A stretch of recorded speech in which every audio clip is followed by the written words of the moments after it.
ব্যবহারকারীদের মোবাইল নম্বর যাচাই করছে সরকার। অনেক মোবাইল ব্যবহারকারী এই ধরনের মেসেজ পাচ্ছেন। আপনি যদি এমন কোনো রকম মেসেজ পান তবে আপনার ক্ষেত্রেও সতর্ক হওয়া উচিত, কারণ এটি একটি ভুয়ো মেসেজ। অজানা নম্বর থেকে এই ধরনের মেসেজগুলো পাঠানো হচ্ছে। দাবি করা হচ্ছে যে মোবাইল নম্বরের KYC পূরণ না করলে আপনার মোবাইল নাম্বার বন্ধ হয়ে যাবে। সরকার অবশ্য স্পষ্ট করে দিয়েছে যে তাদের পক্ষ থেকে মোবাইল নম্বরগুলো যাচাই করা হয় না। টেলিকম নিয়ন্ত্রক সংস্থা ব্যবহারকারীদেরকে মোবাইলে মেসেজ পাঠিয়ে জালিয়াতি এড়ানোর বিষয়ে পরামর্শও দিচ্ছে।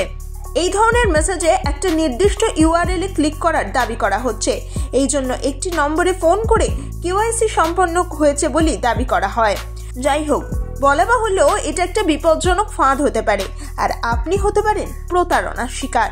Telecom regulatory authority of India বা ট্রাই এই ধরনের ঘটনা সম্পর্কে সতর্কতা জারি করে দিয়েছে। ট্রাই একটি সতর্কতা জারি করেছে। ট্রাইয়ের সেই সতর্ক বার্তায় লেখা হয়েছে যে ট্রাই কখনো কোনো বার্তা পাঠায় না মোবাইল নাম্বার যাচাইকরণ এবং সেই সঙ্গে সঙ্গে সংযোগ বিচ্ছিন্নকরণ, অবৈধ কার্যকলাপের রিপোর্ট করার জন্য কোনো কলও করে না।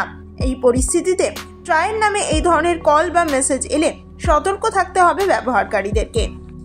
কিভাবে এই ধরনের ঘটনা রিপোর্ট করা যায়, সেটাই হলো এখনকার মূল প্রশ্ন।